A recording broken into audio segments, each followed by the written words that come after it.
Hello guys, welcome to Upasthavana YouTube channel. This is Muralidhar Jadi.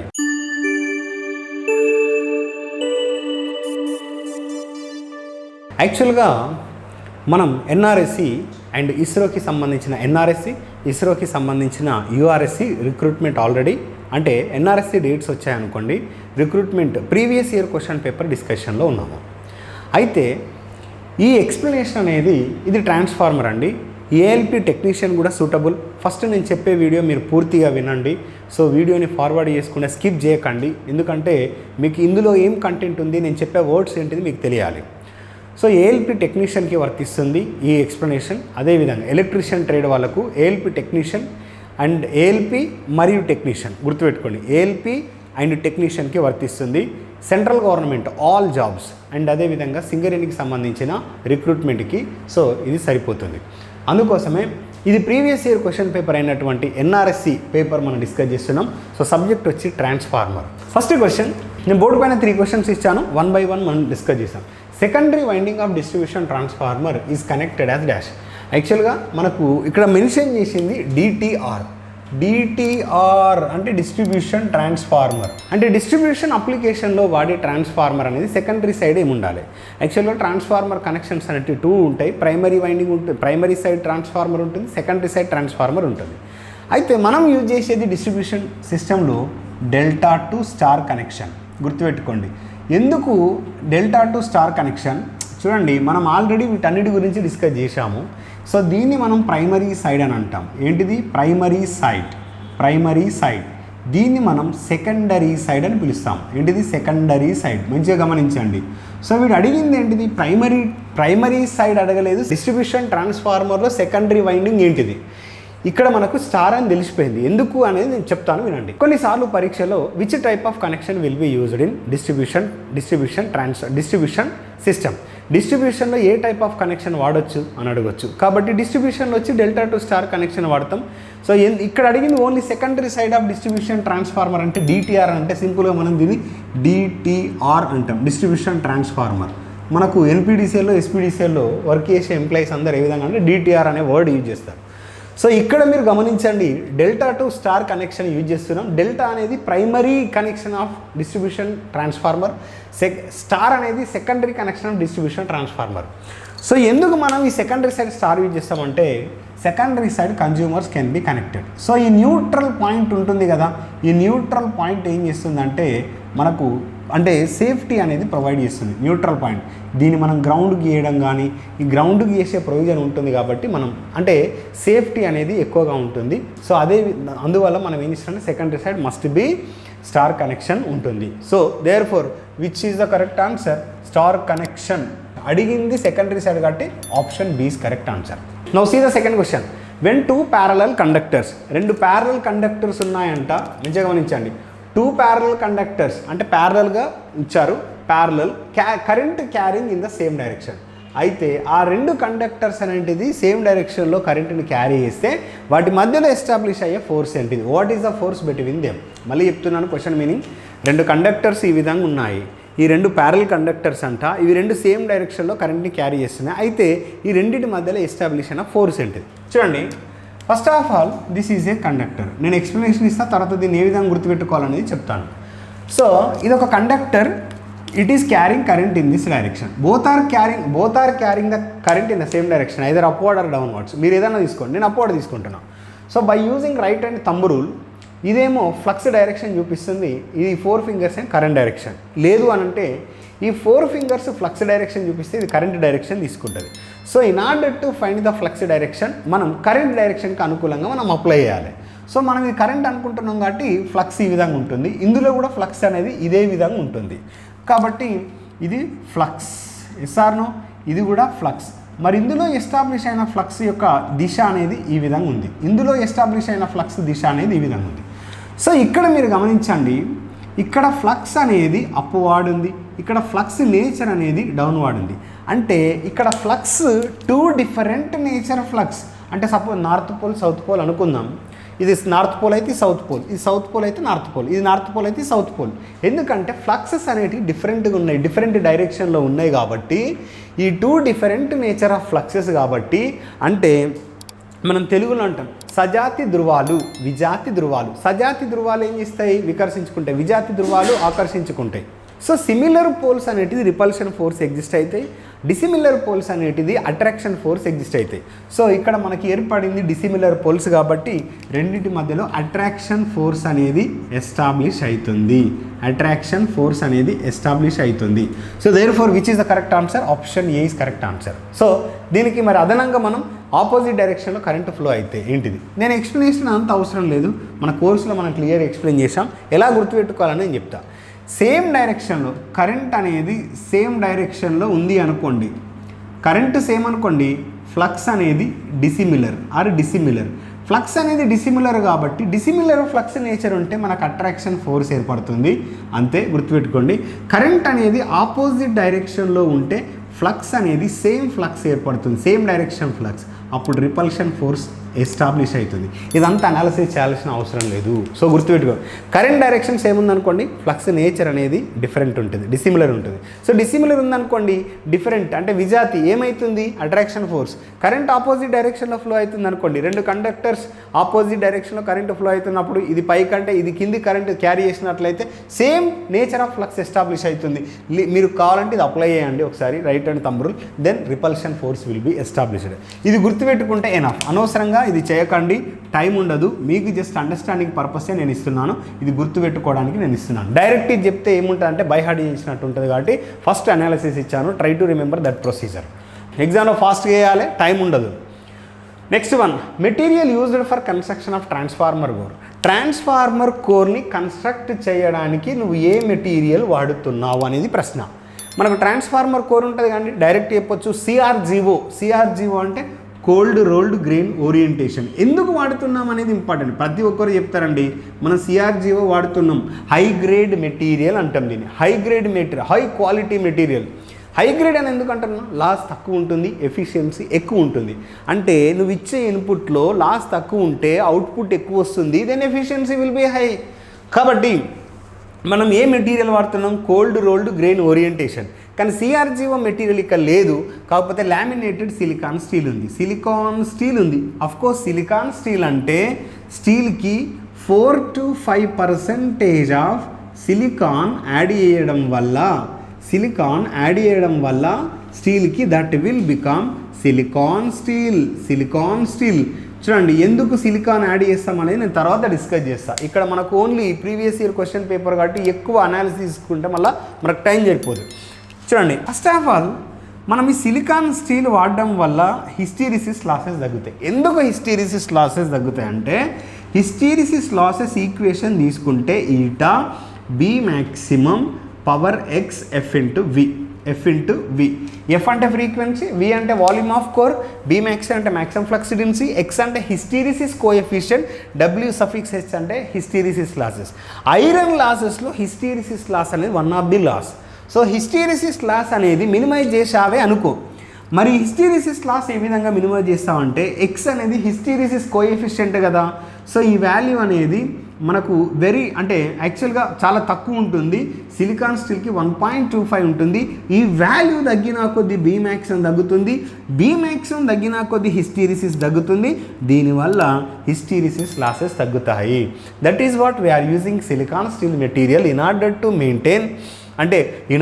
Maintain low iron losses, low hysteresis losses. ఎందుకు silicon steel వాడుతున్నారు అని అడుగుతారు. ఎందుకు silicon steel వాడుతున్నారంటే, మనం hysteresis లాసెస్ని మినిమైజ్ చేయడానికి సిలికాన్ స్టీల్ వాడుతున్నాము. సో ఎందుకు సిలికాన్ వాడుతున్నాం అనేది కూడా important. In order to reduce the eddy current losses. Eddy current లాసెస్ని మళ్ళీ మనం ఏం చేస్తున్నామంటే లామినేషన్ టెక్నిక్ యూజ్ చేసి కూడా మనం ఎడ్డీ కరెంట్ లాసెస్ని రెడ్యూస్ చేస్తున్నాం. Right, look at the fourth question. Resistance between primary and secondary winding of a transformer is ideally dash. అయితే ప్రైమరీ అండ్ సెకండరీ వైండింగ్ మధ్యలో ఉన్న రెసిస్టెన్స్ ఎంత అని అంటుండు. ఇంగ్లీష్ క్వశ్చన్ మీనింగ్ కూడా అర్థం కావాలండి, చాలా ఇంపార్టెంట్. ఇంగ్లీష్ క్వశ్చన్ మీనింగ్ కూడా బాగా అర్థం కావాలి. రెసిస్టెన్స్ అంటే రెసిస్టెన్స్ బిట్వీన్ అంటే మధ్యలో. దేనికి మధ్యలో? ప్రైమరీ అండ్ సెకండరీ వైండింగ్ మధ్యలో రెసిస్టెన్స్. ఒక ట్రాన్స్ఫార్మర్లో ఉన్నటువంటి ప్రైమరీ అండ్ సెకండరీ వైండింగ్ మధ్యలో ఉన్న రెసిస్టెన్స్ ఐడియల్లీ ఎంత ఉండాలి? చూడండి, ఐడియల్లీ అని అంటే నష్టం అనేది 0. గుర్తుపెట్టుకోండి, ఐడియల్లీ అంటే నష్టం అనేది జీరో. నష్టం జీరో ఇచ్చావనుకో, నువ్వు ఇన్పుట్ ఎంత ఇస్తే అవుట్పుట్ అంత వస్తుంది. ఇన్పుట్ ఎంత వస్తే అవుట్పుట్ అంత వస్తే ఎఫిషియన్సీ 100% ఎగ్జిస్ట్ అవుతుంది. సో ఐడియల్లీ ఏ సిస్టమ్ కూడా ఎగ్జిస్ట్ కాదు, గుర్తుపెట్టుకోండి. సో దేర్ఫోర్ మనకు 2 వైండింగ్స్ ఏ విధంగా ఉంటాయంటే జనరల్గా ఇగో ఈ విధంగా ఉంటాయి. సో ఇదొక ప్రైమరీ వైండింగ్, ఇది ప్రైమరీ వైండింగ్, ఇది ప్రైమరీ వైండింగ్, చూడండి ఇది ప్రైమరీ వైండింగ్, ఇది సెకండరీ వైండింగ్. మీరు మంచిగా గమనించండి, between primary and secondary winding isolation provide చేశారు. ఎలాంటి కనెక్షన్ లేదు. కాబట్టి ఎలాంటి కనెక్షన్ లేనప్పుడు రెసిస్టెన్స్ ఎంత ఉంటుంది? Infinity. So definitely resistance equal to infinity ohm between primary and secondary winding. చూడండి, మనకు క్వశ్చన్ చేయడం ఇంపార్టెంట్ కాదు, మనం క్వశ్చన్ ఈ దేనికోసం చేస్తున్నాం, క్వశ్చన్ ఎంత బాగా అర్థమైతే నువ్వు పర్ఫెక్ట్ ఆన్సర్ చేయగలుగుతావు. అసలు దాని క్వశ్చన్ అల్టిమేట్గా నువ్వు ఆ క్వశ్చన్లో ఆన్సర్ ఏం చేయాలి అనేది ఇంపార్టెంట్, అది నువ్వు చేస్తే ఇంపార్టెంట్, లేదంటే చాలా మిస్టేక్స్ వస్తాయి. నెక్స్ట్ ట్రాన్స్ఫార్మర్ వైండింగ్ కోర్స్ అంటే అడిగింది. ట్రాన్స్ఫార్మర్ వైండింగ్ కోర్స్ అంటే కోర్ పైన ప్లేస్ చేసే కోర్ పైన ప్లేస్ చేసే వైండింగ్ ఉంటుంది కదా, ఆ వైండింగ్ గురించి అడుగుతలేడు. ట్రాన్స్ఫార్మర్ వైండింగ్ని నువ్వు సెట్ చేస్తావు కదా ట్రాన్స్ఫార్మర్ కోర్కి, అవి లామినేట్ చేయబడుతున్నాయి ఎందుకు అని. జనరల్గా laminate to reduce the eddy current losses.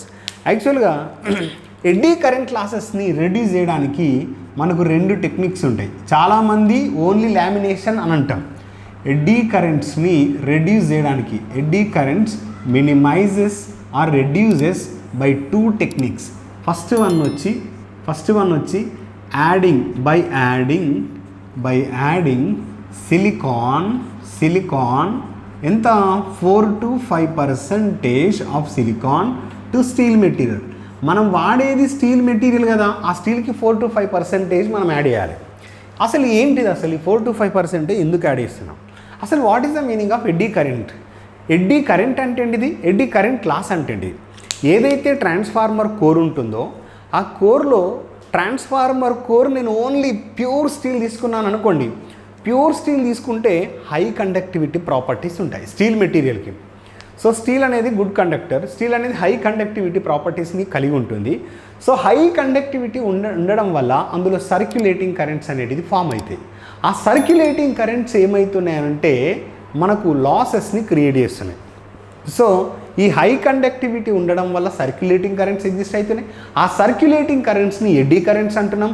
ఆ సర్క్యులేటింగ్ కరెంట్స్ వల్ల వచ్చిన లాసెస్ని కోర్ ఇది వైండింగ్ కాదండి, ఈ కోర్లో వచ్చిన లాసెస్ని మనం ఏమంటున్నాం అనంటే ఎడ్డీ కరెంట్ లాసెస్. మరి ఇక్కడ ఎడ్డీ కరెంట్ లాసెస్ ఎందుకు వచ్చాయంటే స్టీల్ మెటీరియల్కి కండక్టివిటీ ప్రాపర్టీస్ ఎక్కువ ఉండడం వల్ల, అంటే ట్రాన్స్ఫార్మర్ కోర్కి కండక్టివిటీ ప్రాపర్టీస్ ఎక్కువగా ఉండడం వల్ల ఈ లాసెస్ అనేటివి సంభవిస్తున్నాయి. మరి నేను వన్స్ ఈ కండక్టివిటీ నాకు అనుకున్నంత రేంజ్లో నేను డిక్రీజ్ చేస్తే డెఫినెట్గా మరి ఎడ్డీ కరెంట్ లాసెస్ తగ్గించవచ్చు కదా. సో దట్ ఈజ్ వాట్ 100% మనం తగ్గలేం, కానీ జస్ట్ 4 to 5% సిలికాన్ అనే మెటీరియల్ని స్టీల్ అనే మెటీరియల్కి యాడ్ చేసి సో కండక్టివిటీ తగ్గించి ఈ విధంగా కూడా మనం ఎడ్డీ కరెంట్ లాసెస్ని తగ్గిస్తాం. First method. బట్ ఎక్కువ దేని ద్వారా మనం తగ్గిస్తున్నాం ఎడ్డీ కరెంట్ లాసెస్ని అంటే లామినేషన్. ఈ లామినేషన్ అనేది అంటే షీట్స్ ఏదైతే ఉన్నాయో, మనకు ట్రాన్స్ఫార్మర్ కోర్ అనేది సాలిడ్ మెటీరియల్ కాదండి, అందులో షీట్స్ ఉంటాయి.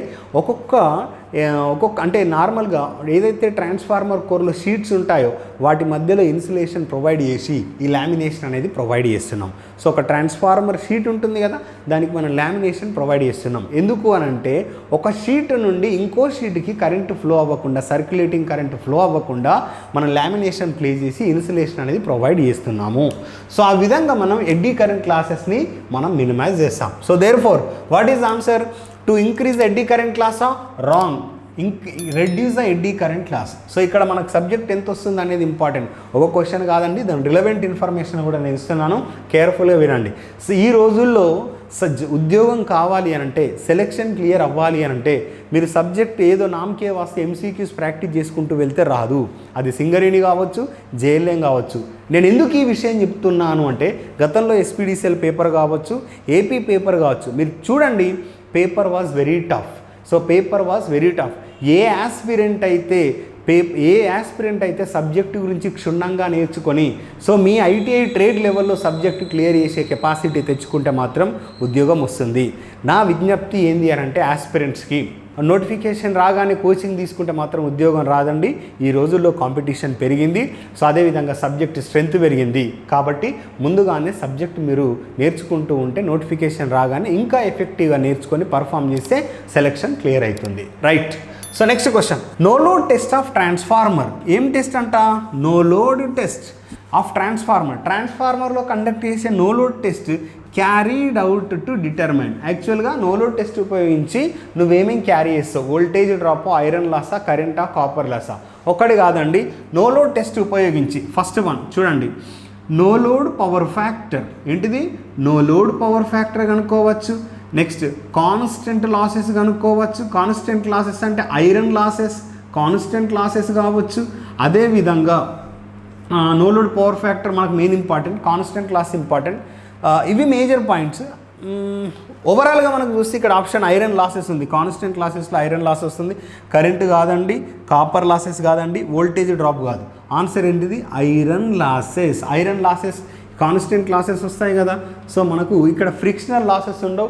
ఎందుకంటే మెకానికల్ లాసెస్, విండేజ్ లాసెస్ మనకు ఎక్కడ ఇండక్షన్ మెషిన్లో వస్తాయి. కాబట్టి కాన్స్టెంట్ లాస్ ఎవరు? ఐరన్ లాసెస్ తీసుకుంటాం. ఈ ఐరన్ లాసెస్లో మనకు హిస్టీరిసిస్ లాస్ ఉంది, as well as eddy current loss ఉంది. So therefore iron losses equal to sum of hysteresis loss and eddy current loss. గుర్తుపెట్టుకోండి. So objectives of what are the objectives of no load power factor అంటే what are the objectives of no load test అని అంటే no load power factor కనుక్కోవాలి. అదేవిధంగా shunt branch పారామీటర్స్ని కూడా కనుక్కోగలుగుతాం. Shunt branch parameter అంటే R0 ఒకటి, X0 ఒకటి. వీటి యొక్క విలువల్ని కూడా మనం కనుక్కుంటాం by using no load test. Okay. ఇప్పుడు నెక్స్ట్ క్వశ్చన్ చూడండి, 7th question. Parameter which is constant in both primary and secondary of a transformer is dash.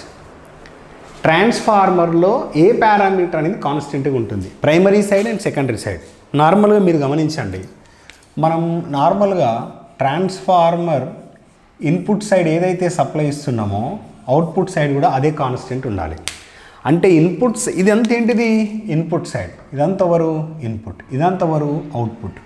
అంటే దాని మీనింగ్ ఏంటి? ప్రైమరీ అండ్ సెకండరీ సైడ్, ట్రాన్స్ఫార్మర్లో ప్రైమరీ సైడ్, సెకండరీ సైడ్ ఏ parameter ఏది constant ఉంటుంది అని అంటుండు. వోల్టేజా? వోల్టేజ్ ఎట్లా కాన్స్టెంట్? స్టెప్ అప్ వోల్టేజ్ తీసుకున్నావు అనుకో, నువ్వు ఇన్పుట్ సైడ్ ఒక వోల్టేజ్ ఇచ్చా అనుకో, అవుట్పుట్ ఏమవుతుంది? ఇంక్రీజ్ అవుతుంది అవుట్పుట్ వోల్టేజ్. స్టెప్ అప్ వోల్టేజ్లో అవుట్పుట్ వోల్టేజ్ ఇంక్రీజ్ అయితే అవుట్పుట్ కరెంట్ డిక్రీజ్ అవుతుంది. స్టెప్ డౌన్ వోల్టేజ్ ట్రాన్స్ఫార్మర్లో అవుట్పుట్ వోల్టేజ్ డిక్రీజ్ అయితే అవుట్పుట్ కరెంట్ ఇంక్రీజ్ అవుతుంది. కాబట్టి వోల్టేజ్ కరెంట్ నువ్వు ఎట్లా చెప్తావు? Voltage current deadly wrong. Voltage and current deadly wrong. All parameters simply eliminated. So డెఫినెట్గా ఆల్ పారామీటర్స్ అయితే కాదు. ఎందుకు? Since A and C are eliminated. Frequency. ఎందుకు ఫ్రీక్వెన్సీ? నువ్వు ఇన్పుట్ సైడ్ ఏ ఫ్రీక్వెన్సీ వస్తుందో అవుట్పుట్ సైడ్ ఆఫ్ ట్రాన్స్ఫార్మర్ కూడా అదే ఫ్రీక్వెన్సీ వస్తుంది. నువ్వు చూడు, మీ ఇంటికి వచ్చే ఫ్రీక్వెన్సీ ఇన్పుట్ ట్రాన్స్ఫార్మర్కి ఇన్పుట్ ఇచ్చే ఫ్రీక్వెన్సీ 50 హెర్ట్జ్ అయితే అవుట్పుట్ కూడా 50 హెర్ట్జ్ వస్తుంది. సో నా డౌట్ ఎందుకు? సో అందుకోసం మన ట్రాన్స్ఫార్మర్ని ఏమంటున్నా అంటే constant frequency device. So flux కూడా ఆల్మోస్ట్ సేమ్ ఉంటుంది. Constant flux device. So power కూడా ఆల్మోస్ట్ సేమ్ ఉంటుంది. Constant power device. అందుకోసం మనం ఏమంటున్నాం? ట్రాన్స్ఫార్మర్ని constant power device, constant flux device, constant frequency device. ఇవి గుర్తుపెట్టుకోండి. So option B is correct answer. Next, transformer works on which principle? Student argue ఏంది అని అంటే ఆర్గ్యుమెంట్ ఏ విధంగా ఉంటుందంటే, సార్ మీరు ప్రీవియస్ క్వశ్చన్లో ఎలక్ట్రోమాగ్నెటిక్ ఇండక్షన్ ప్రిన్సిపల్ చెప్పారు కదా అని అంటారు. Of course based upon the option we have to choose the answer. So నీకు ఇచ్చిన ఆప్షన్ని బేస్ చేసుకొని నువ్వు ఆన్సర్ చూస్ చేసుకోవాలి. సపోజ్ ఇక్కడ ఆబ్వియస్లీ మ్యూచువల్ ఇండక్షన్ ప్రిన్సిపలే. మ్యూచువల్ ఇండక్షన్ ప్రిన్సిపల్ ఉండి ఎలక్ట్రోమాగ్నెటిక్ ఇండక్షన్ ప్రిన్సిపల్ ఇచ్చాడే అనుకో, అప్పుడు నువ్వేం చూస్ చేసుకోవాలి? ఆప్షన్స్లో ఒక ఆప్షన్లో ట్రాన్స్ఫార్మర్ ఈ క్రింది వాటిలో ఏ ప్రిన్సిపల్ని ఆధారంగా పనిచేస్తుంది అన్నప్పుడు ఎలక్ట్రోమాగ్నెటిక్ ఇండక్షన్ ప్రిన్సిపల్ ఉంది, అదేవిధంగా మ్యూచువల్ ఇండక్షన్ ప్రిన్సిపల్ కూడా ఉంది ఒక ఆప్షన్లో. అప్పుడు ఏం చూస్ చేసుకోవాలి? Electromagnetic induction. So accurate answer నేను చెప్తున్నా. ఆఫ్ కోర్స్ ఈవెన్ నీకు ఇక్కడ ఎలక్ట్రోమాగ్నెటిక్ ఇండక్షన్ ప్రిన్సిపల్ లేదు కాబట్టి mutual inductance is the correct answer. ఎట్లా మ్యూచువల్ ఇండక్టెన్స్ ఏ విధంగా పవర్ని ఇన్పుట్ నుంచి అవుట్పుట్కి ట్రాన్స్ఫర్ చేస్తుంది అని అంటే, సో ఏదైతే ప్రైమరీ సైడ్లో ఎస్టాబ్లిష్ అయిన ఫ్లక్స్ ఉందో ఆ ఫ్లక్స్ అనేది సెకండరీ సైడ్ వైండింగ్తో లింక్ అవుతుంది. సో ఈ విధంగా లింక్ అయిన ఫ్లక్స్ ఏం చేస్తుందంటే ప్రైమరీ సైడ్ ఏదైతే పవర్ ఉందో that is able to transfer the power from primary circuit to secondary circuit. So ఆ విధంగా మ్యూచువల్ ఇండక్షన్ ప్రిన్సిపల్ని బేస్ చేసుకొని మనకు ట్రాన్స్ఫార్మర్ వర్క్ చేస్తుంది. మ్యూచువల్ రెసిస్టెన్స్ కానే కాదు, మ్యూచువల్ కెపాసిటెన్స్ కానే కాదు, సెల్ఫ్ ఇండక్టెన్స్ కానే కాదు. So option B is correct answer. Next question, relation between వోల్టేజ్కి అదేవిధంగా కరెంట్కి అండ్ నంబర్ ఆఫ్ వైండింగ్ టర్న్స్కి గల సంబంధం ఏంటి? ఒక ట్రాన్స్ఫార్మర్ ఉందంట, అందులో వోల్టేజ్కి కరెంట్కి టర్న్స్కి సంబంధం ఏంటి? సింపుల్గా చెప్పాలంటే transformation ratio. So transformation ratio నువ్వు తీసుకుంటే K equal to transformation ratio అనేది ట్రాన్స్ఫార్మర్లో యూజ్ చేస్తాం. N2/N1 equal to V2/V1 equal to I1/I2. That's it. మీరు గుర్తుపెట్టుకోండి. ఇప్పుడు ఇదే ఈక్వేషన్ని మనం నార్మల్గా ఇట్లా కూడా రాయొచ్చు. అంటే ట్రాన్స్ఫార్మేషన్ రేషియో అనం టర్న్స్ రేషియో నుండి మనం తీసుకోవచ్చు. చూడండి, N1/N2 equal to V1/V2 equal to I2/I1. ఈ విధంగా నేను అన్నిటినీ రెసిప్రోకల్ చేశాను. ఇది ట్రాన్స్ఫార్మేషన్ రేషియో, దీన్ని రెసిప్రోకల్ చేస్తే ఇది. కానీ ఇక్కడ మనల్ని ఏది మెన్షన్ చేయలేదు, ఇది ట్రాన్స్ఫార్మేషన్ రేషియో అని అడిగింది ఈ క్రింద ఇచ్చిన వాటిలో ఏ రిలేషన్, ఏ సంబంధం సరైనది. మీరు ఆన్సర్ ఎట్లా గుర్తుపెట్టుకోవాలంటే టర్న్స్కి వోల్టేజ్కి సేమ్ ఉండాలండి. 2 1 1. ఇక కరెంట్ మాత్రం ఉల్టా, ఇక్కడ 1 ఉంది, ఇక్కడ 2 ఉంది. చూడండి, ఇక్కడ 2 ఉంటే 1 ఉంది, ఇక్కడ 1 ఉంటే 2 ఉంది. ఇక్కడ టర్న్స్ వోల్టేజ్ 1 ఉంటే 1, 2 ఉంటే 2. ఇక్కడ కరెంట్ 1 ఉంటే 2, ఇక్కడ 2 ఉంటే 1. అట్లా ఏ ఆప్షన్ సాటిస్ఫై చేస్తుంది? V1/N2 wrong. ఓకే, V2/N2 సరిపోతుంది, కానీ ఇక్కడ I2 అన్ని సేమే ఉన్నాయి. 2 2 2 రాంగ్. మంచిగా గమనించండి. 2 1 రాంగ్. వోల్టేజ్ టర్న్స్ సేమ్ ఉండాలి. 2 N2 I1. Yes, option D is correct answer. ఈ విధంగా మనం సాల్వ్ చేయాలి. First of all you should be good at subject నేర్చుకోవాలండి. సబ్జెక్ట్ నేర్చుకోవాలి, లేదంటే జాబ్ రాదు. ఉద్యోగం కావాలంటే సబ్జెక్ట్ నేర్చుకోవాలి. What is the equation for KVA capacity? నార్మల్గా KVA కెపాసిటీ మనం దేంతో చూపిస్తాం? ఫర్ 3 phase ట్రాన్స్ఫార్మర్ అన్నాడు. 3 phase ట్రాన్స్ఫార్మర్కి KVA రేటింగ్ వచ్చి √3 times ఆఫ్ వోల్టేజ్ I అంటే VI అని అంటాం. సో గమనించండి, మనం ఇప్పటి వరకు డిస్కస్ చేసిన క్వశ్చన్స్లో అంటే వెదర్ ఇట్ ఈస్ NRSC కావచ్చు, ఇస్రో, NRSC ఇస్రో, URSC ఇస్రో, లేదు అని అంటే PGCL, ఏదైనా పేపర్ తీసుకోండి. మీరు ఇప్పటిదాకా మన ఉపస్థాపన యూట్యూబ్ ఛానల్ను డిస్కస్ చేసిన ఏ పేపర్లో అయినా కూడా except DC circuits, AC circuits ఎక్కడ కూడా మనకు న్యూమరికల్ ఫోకస్ చేయలేదు. చూడండి, ఇప్పటిదాకా మనం ట్రాన్స్ఫార్మర్ చూసాంగా, న్యూమరికల్ ఎక్కడైనా వచ్చిందా? Only DC circuits, AC circuits నుండి న్యూమరికల్స్ వస్తున్నాయి. సో ఆస్పిరెంట్స్కి నేను చెబుతున్నా, మీరు ఎక్కువగా థియరీ కాన్సన్ట్రేట్ చేయండి, న్యూమరికల్ తక్కువ ఫోకస్ చేయండి. సో నో ప్రాబ్లం, ఎందుకంటే ఆల్రెడీ నేను ఇక్కడ ఇస్తున్నా, మీరేం వరి కావాల్సిన అవసరం లేదు. ఎక్కడ మీరు ఫోకస్ ఉండాలి, ఎక్కడ మీరు అంటే మైనర్ ఫోకస్ ఉండాలని చెప్తున్నా. సో మీరు ట్రాన్స్ఫార్మర్లో కంప్లీట్గా న్యూమరికల్ సాల్వ్ చేయాల్సిన అవసరం లేదు. First of all you should be good at theory of transformer, theory of machines. అట్లా మీరు థియరీ పట్ల మీకు కమాండ్ ఉంటే మాత్రం సబ్జెక్ట్ క్లియర్ చేయడం ఈజీ. సో చూడండి, previous year papers DC circuits ఎక్కువ న్యూమరికల్ వస్తాయి, AC సర్క్యూట్స్ ఎక్కువ న్యూమరికల్స్ వస్తాయి. పవర్ ఫ్యాక్టర్ అంటే ఏంటిది, పవర్ ఫ్యాక్టర్ వాల్యూ ఎంత, మ్యాగ్నిట్యూడ్ ఎంత, series connection, parallel connection. So numericals ఎక్కడ నుండి వస్తున్నాయి, థియరీ క్వశ్చన్లు ఎక్కడ నుండి వస్తున్నాయి అనేది మనం ఫోకస్ చేసి చదివితే మాత్రం సక్సెస్ అనేది వస్తుంది. సో ఇంట్రెస్ట్ ఉన్న ఆస్పిరెంట్స్ మా ఉపస్థాపన యూట్యూబ్ ఛానల్కి కాల్ చేయండి. అదేవిధంగా మీకు ఎలాంటి డౌట్స్ ఉన్నా క్లియర్ చేస్తారు, మా మేనేజ్మెంట్ మీకు రెస్పాండ్ అవుతుంది. మా ఎక్స్ప్లెనేషన్ నచ్చినట్లయితే ఈ వీడియోని లైక్ చేయండి, షేర్ చేయండి. ఎవరైనా ఫస్ట్ టైం మా ఛానల్ని విజిట్ చేస్తే బిగినర్స్ సబ్స్క్రైబ్ చేయండి. Thank you, all the best.